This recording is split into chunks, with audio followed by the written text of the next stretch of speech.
I never thought I'd be the guy in a story like this. I pay my bills on time, I say thank you to baristas, and I don't post my gym selfies. I thought that protected me from chaos. It didn't. It started with a text. No hello, no context, just, you should know what your wife is up to when you're not around. And a photo. Dana, my wife, sitting in a booth at a restaurant, leaning in close to my friend Travis. Too close. Her hand on his thigh like it had a parking permit. He's smiling like a guy who just discovered buy one, get one on bad decisions. I stared at it until my phone went to sleep out of secondhand embarrassment. I wanted to believe it was a misunderstanding. Maybe she was pushing his leg away.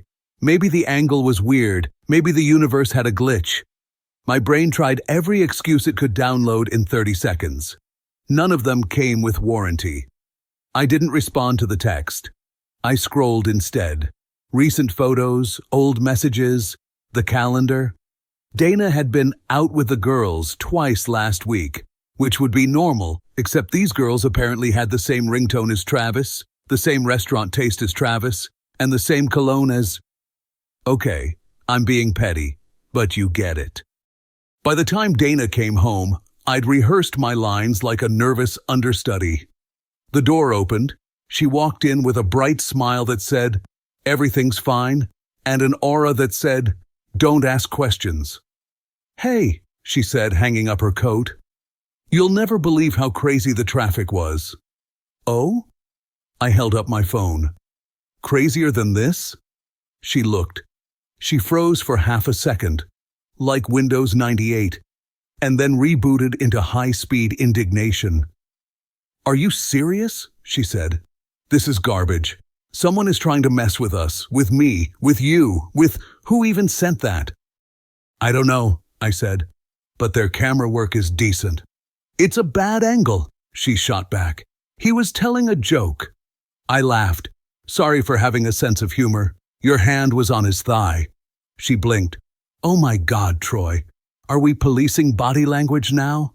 Do you want me to sign a contract for where my hands can stand?" I took a breath. Comedy Club Dana was not my favorite version. "Can I see your phone?" She held it like it was a newborn.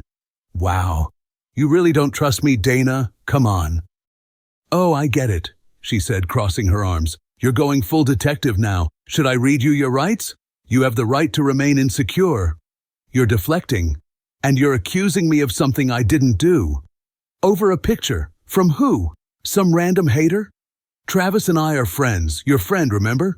Do I need permission to laugh at his jokes now?" "Depends on the thigh proximity," I muttered. Her jaw tightened. "You know what? I'm not doing this. I'm taking a shower. When I get out, I hope we've both remembered we're adults." She left. I sat there with my adult feelings, an adult photo, and adult suspicion. 10 minutes later, I was still staring at the same spot on the wall like it owed me rent. When she came back, I tried again, calmer. "Dana, I'm not trying to catch you. I'm trying to understand you. And I'm trying to understand why you want to search my phone like I'm 12, she said. "If you can't trust me, that's your issue." "It's our issue," I said. She gave me a tired look, the kind people reserve for slow Wi-Fi and meatloaf. "I'm going to bed." "Can't sleep with this?" I said. "Then don't," she replied, brushed past and closed the bedroom door gently. It was the gentlest power move I'd ever seen. I didn't sleep. I lay on the couch, staring at the ceiling, developing new conspiracy theories about booth seating. Somewhere between 2 and 4 in the morning, I decided two things. I was not crazy. I was also not okay. In the morning, Dana acted like nothing happened. She made coffee, hummed, opened windows. If vibes were currency, she was rich. "Big plans this weekend," she said, handing me a mug. "Lisa's having a little get-together on Saturday. You know, small thing. Appetizers, music, grown-ups pretending they still like each other." "Lisa from your office?" I asked. "Mm-hmm." Sip, smile. Casual bomb. "Travis will be there." I took a slow drink to hide the fast thought. "Cool. You're coming, right?" she said like it was the weather. "Sure," I said, Like I was a guy who didn't have a photo in his phone trying to set his soul on fire. She kissed my cheek. Good. And try to be nice. Being nice is my brand, I said, right after not having public meltdowns. She laughed. See? There he is, my charming husband. I watched her leave for work. The goodbye smile was so practiced it deserved a tip jar. I spent the day doing the usual, emails, errands, pretending to be productive while Googling how to detect emotional fraud without becoming weird. Every time my phone buzzed, my chest jumped like a startled pug. Travis texted me around noon. Saturday, man. You coming? Lisa's got the good cheese I typed, deleted, typed again. Yeah, see you there. He replied with a thumbs up and a rocket emoji, because apparently betrayal is a space program now. By Friday, my brain had drafted 4 speeches, 3 exits, and 1 peaceful coma. I wasn't going to swing first, scream first, or cry first. I was going to do what men in inspirational videos do, breathe through my nose, use short sentences, and keep my hands where everyone could see them. Outstanding plan. I printed it in my mind and laminated it with fear. Dana was all lightness that evening. She put on music in the kitchen and danced with a spatula like we were living in a commercial for competent marriage. You look tense, she said. I'm stretching my face, I said. It's a new wellness routine. You're funny when you're paranoid. I'm funny all the time, I said. Paranoia is just a garnish. She rolled her eyes, then came close enough to smell like citrus and trouble. Tomorrow, she said quietly, just don't make it weird. Define weird, I said. Interrogations, she said. Accusations. You glaring at Travis like he stole your dog. Travis doesn't like dogs, I said. She hesitated half a beat. Right. Well, just be cool. Cool is my middle name, I said. She laughed. I did too. We sounded normal in the way people laugh on airplanes during turbulence. Saturday came dressed like a trap. I ironed a shirt, decided that was too intense, unironed it with a chair back, then ironed it again because I'm indecisive but not a monster. Dana appeared in a dress that made time polite. Ready? She asked, earrings flashing like warning beacons. Always, I lied. On the drive over, we played the radio too loud.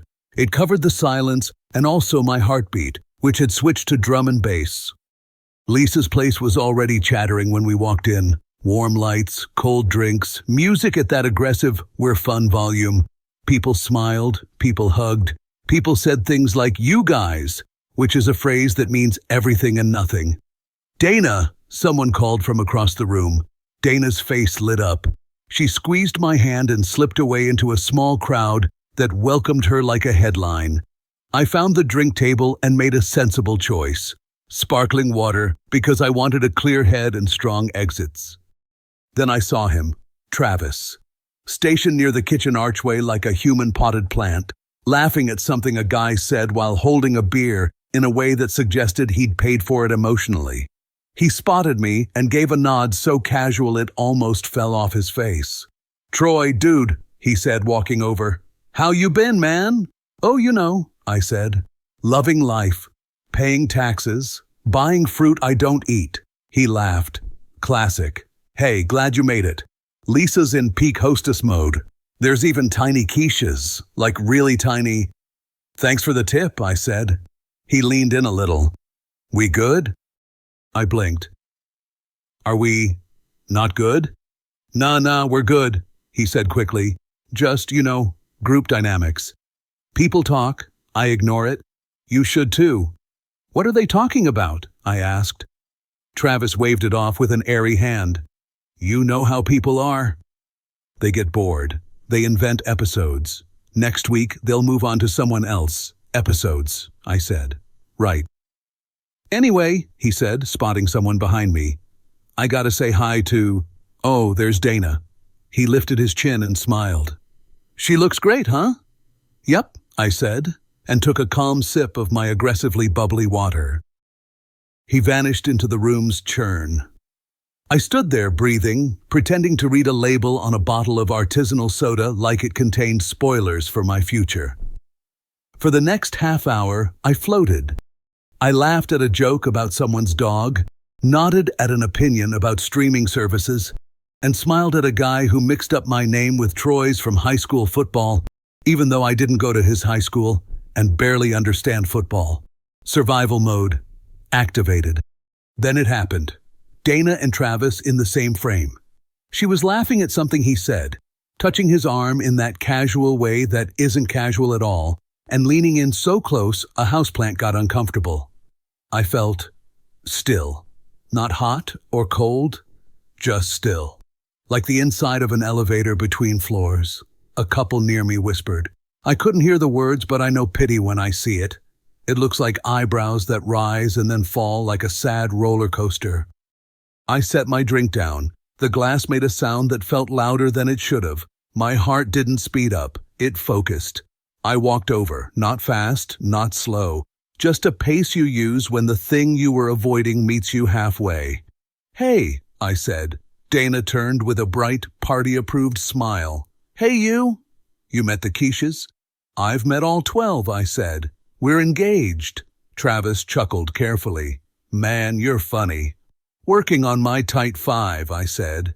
Testing it on supportive audiences. Dana's smile flickered. Troy, can we not... Not what? I said lightly. Talk? Laugh? Ask questions about booth seating? Her eyes flashed a warning. Travis shifted his weight, the way people do when they hear a storm app ping. We're at a party, Dana said softly. Let's not make it weird. I nodded. I agree. Let's not make it weird. Great, she said, relief sneaking into her shoulders. So, I said, why was your hand on Travis's thigh at the restaurant? The air changed temperature. Conversations around us softened like someone had turned the world's fader down one notch. Dana inhaled. I can't believe you. It's a fair question, I said. Small, direct. We love those. She glanced at the people nearby. Troy, not here. Apparently here is fine for everything else, I said, still calm. Laughing, leaning, thigh-adjacent activities.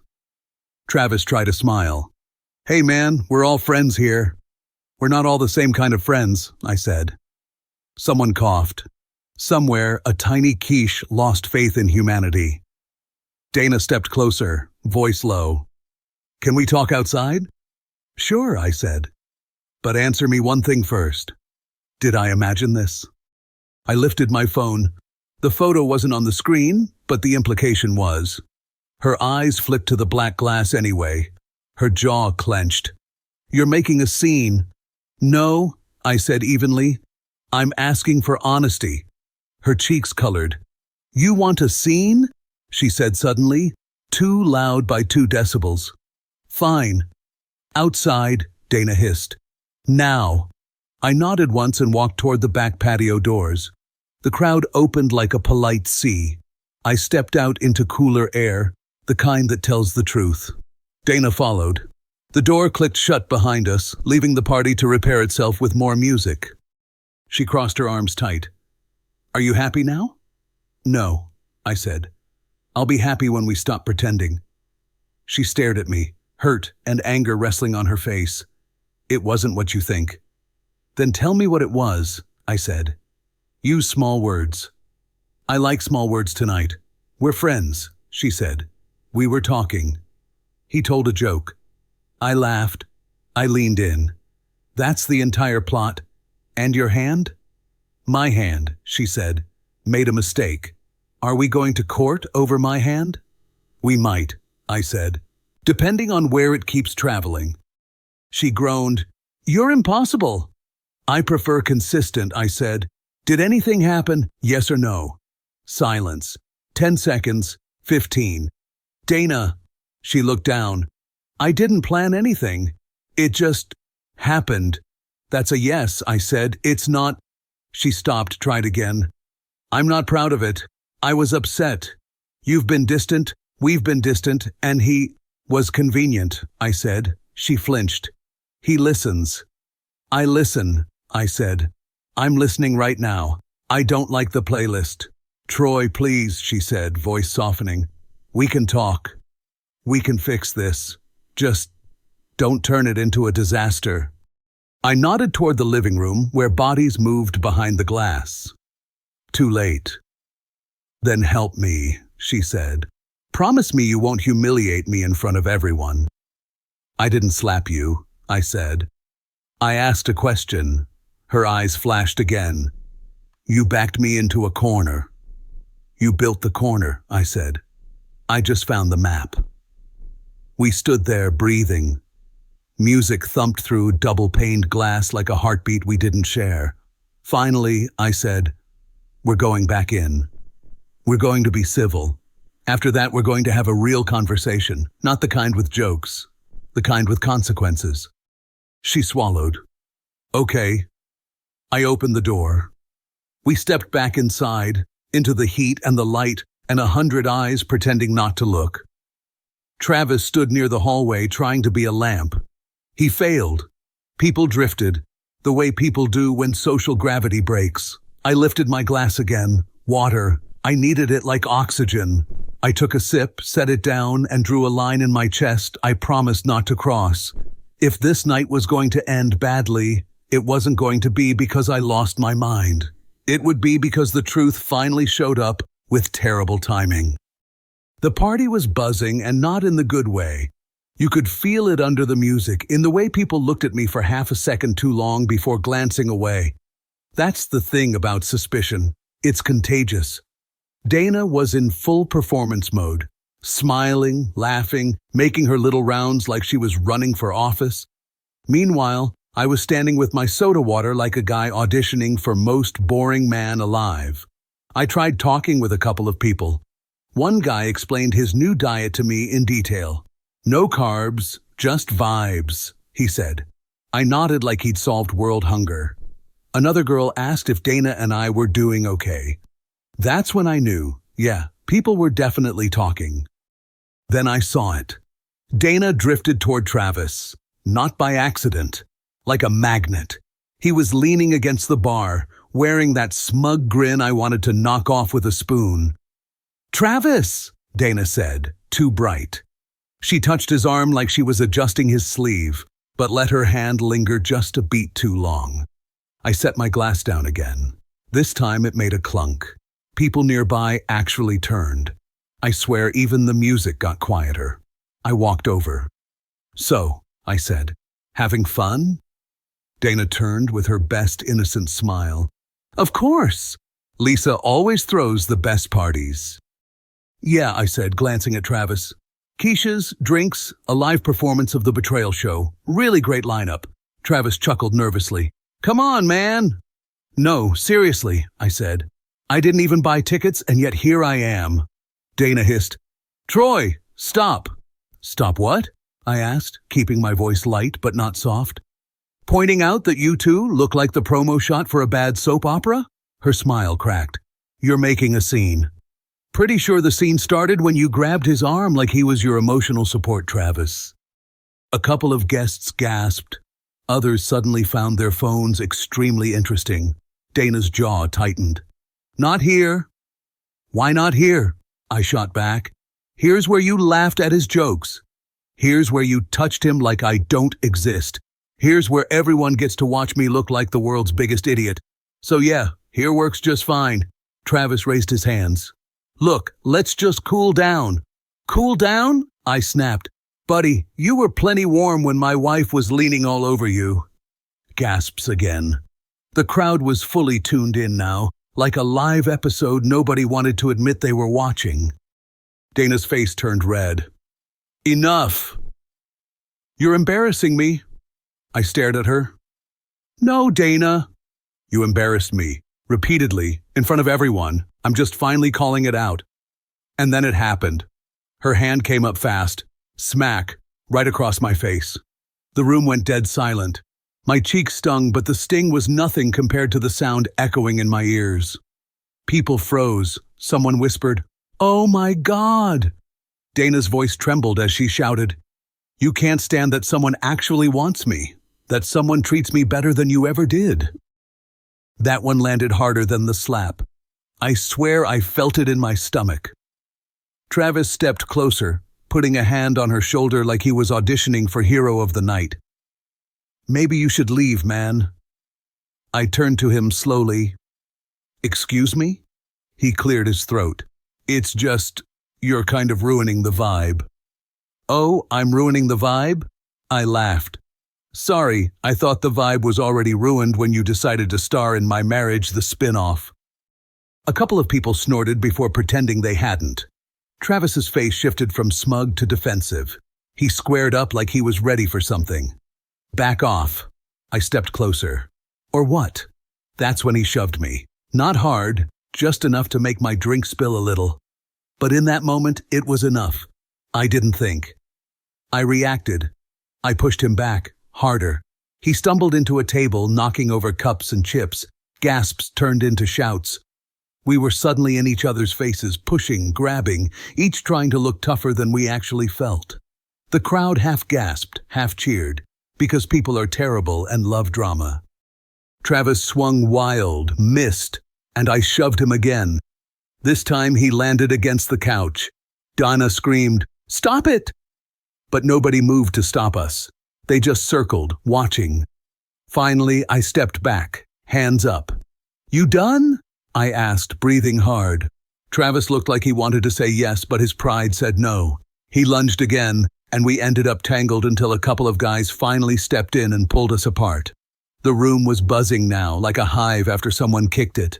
Everyone staring, whispering, judging. Dana rushed to Travis, checking his shirt like he was a wounded soldier. Then she spun on me, eyes blazing. "You're insane!" I shook my head, my chest heaving. "No, Dana." I'm finally awake. Silence fell again. Even the music cut out this time. I scanned the room. "You all knew, didn't you?" Every single one of you whispering behind my back, laughing, pitying. Not one of you said a thing. Several people looked down at their shoes. Nobody argued. I pointed at Dana and Travis. "You two deserve each other. And I'm done being the idiot in your story." And just like that, I walked out. Past the whispers, past the stares, past the door that shut behind me like a period at the end of a sentence. When I left the party, I didn't look back once. I could still hear voices behind me, the muffled mix of gossip and shock, but I didn't care anymore. The door closed, and for the first time that night, I felt free. My cheek burned from Dana's slap, but the sting wasn't what I was thinking about. What burned worse was the look on her face when she screamed that Travis treated her better. That was the real wound. I sat in the car for a while, gripping the steering wheel until my hands shook. The phone buzzed again and again. Calls, messages, all from Dana. I didn't read them. I didn't need to. Whatever she wrote wouldn't be about guilt. It would be about control. And I was done giving her that. I drove for hours. No destination, just distance. Gas station coffee, empty roads, the kind of silence that forces you to think. By sunrise, my decision was final. There was nothing left to save. The marriage had ended the moment she decided betrayal was entertainment. The next morning, I called a lawyer. Simple, direct, divorce. That evening, I returned home to pack. The house was quiet, but I knew she was there, waiting. Dana appeared in the doorway of the bedroom, arms crossed, eyes sharp like knives. No tears, no apologies, just rage. "So this is it?" she snapped. "You're really doing this? You're throwing away everything because you couldn't control yourself at a party?" I didn't answer. I folded a shirt, placed it in the suitcase. She took a step closer, her voice rising. "Do you realize how insane you looked, Troy? You embarrassed me in front of everyone. You attacked Travis like some drunk teenager in a bar fight. You're the reason people were staring, not me." I zipped the side pocket of the suitcase. "I embarrassed you? No, Dana, you embarrassed me. You flirted with him in front of a room full of people and acted like I wasn't even there. I just stopped pretending it was normal." Her jaw tightened. "You're paranoid. You've been paranoid for months. Always suspicious, always asking questions. You created this with your jealousy. Finally, I looked at her. Calm. Cold. You want to call it jealousy? Fine. But jealousy doesn't put your hand on his thigh in a restaurant. Jealousy doesn't make you laugh like a schoolgirl at every word he says while your husband stands right there. That wasn't jealousy, Dana. That was reality. And you hate that I saw it. She glared at me, eyes blazing. You're twisting this. You're making me the villain because you can't admit you're insecure. Travis never did anything wrong. He was just being a friend. You're the one who turned it into something dirty. I let out a short laugh. A friend? That's what you call it? You don't grab a friend's leg under the table. You don't drape yourself on a friend in front of your husband. You don't slap your husband across the face to defend a friend. No, Dana, stop pretending. Everyone saw what it was. And so did I. Her voice broke into a scream. You're destroying our marriage. Do you understand that? You're the one who's walking away. You're the one who's tearing our family apart. I shook my head slowly. You destroyed it when you decided respect didn't matter. You destroyed it when you chose him over me. All I'm doing now is closing the door you already kicked open. She pointed at me, her hands shaking. You're weak. That's what you are. You can't handle a real woman. Travis made me feel alive, and you, what did you ever do? You bored me to death. I stared at her for a moment, letting the silence grow heavy. Then I said quietly, then enjoy the excitement of being alone. Because Travis isn't here, and I won't be either. She flinched but quickly recovered, her anger doubling down. You won't leave. You can't. You need me. You'd be lost without me. I closed the suitcase, lifted it off the bed, and walked toward the door. Watch me, Dana. She followed me down the hallway, still shouting, You're a coward. You're running away because you know I'm right. You'll regret this, Troy. You'll come crawling back when you realize no one else will put up with you. I stopped at the door and turned to her one last time. My voice was steady, flat, final. No, Dana. I won't regret it. The only thing I regret is wasting this much time believing you loved me the way I loved you. But thank you for showing me who you really are. Now I can finally walk away without looking back. Her face twisted with rage, but I didn't give her another second. I opened the door, stepped outside, and closed it behind me.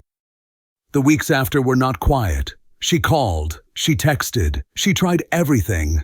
But there were no tears of love, no apologies, only more blame. You ruined us. You destroyed our family. This is your fault. Every message was the same attempt to claw back control. I ignored them. Each time doubt tried to creep in, I remembered the party, the slap, the whispers, the pity, the smug look on Travis's face. And I remembered how Dana screamed at me afterward, trying to turn her betrayal into my crime. That was enough to stay strong. The divorce didn't take long. When you have a slap in public, a room full of witnesses, and a pile of phone records, lawyers don't need much convincing. Papers were signed, things were divided, and just like that, 7 years of marriage became a folder in a courthouse cabinet.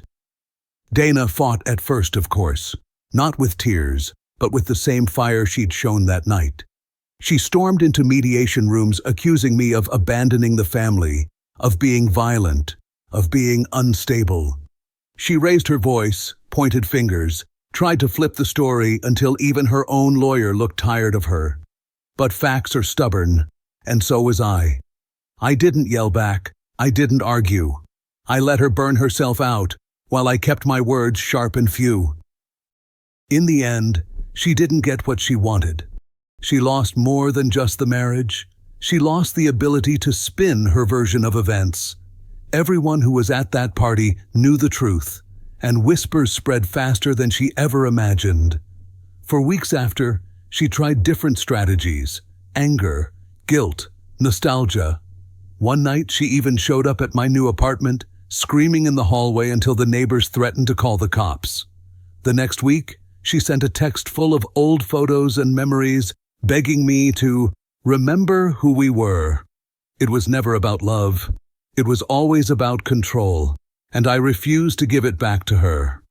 Travis? He disappeared almost immediately. The man who smiled at me across a bar with my wife at his side vanished once things got complicated. No calls, no apologies, no grand speeches. He didn't have the guts.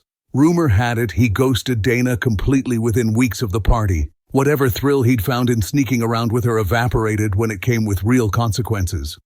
I haven't seen him since, and I doubt I ever will.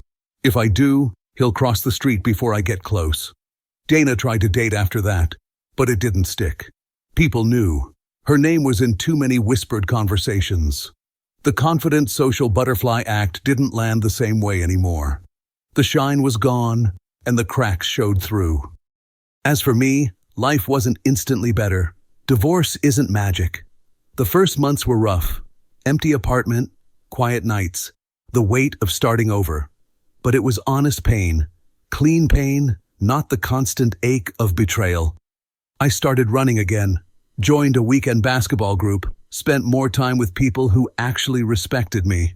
Slowly, the sting of what happened turned into something else, perspective. Looking back, I realized Dana never loved me the way I thought. She loved control, attention, the thrill of being wanted.